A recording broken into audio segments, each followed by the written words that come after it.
Here are your main adjustment points on this Molle handcuff holster right here. So you've got this piece right here that Velcros on and off.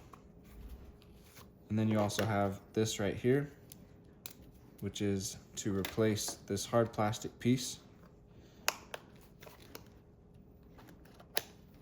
So this just slides out just like that, super easy. And then you can just slip this one down through.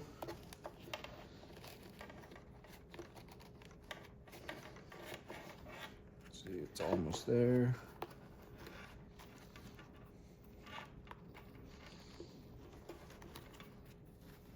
There we go.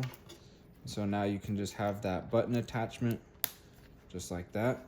And then also you have this right here, which will tighten all these strings around it to keep your cuffs or whatever else you might store in here more secure. If you want it to be looser, you can just pull that and then loosen it all.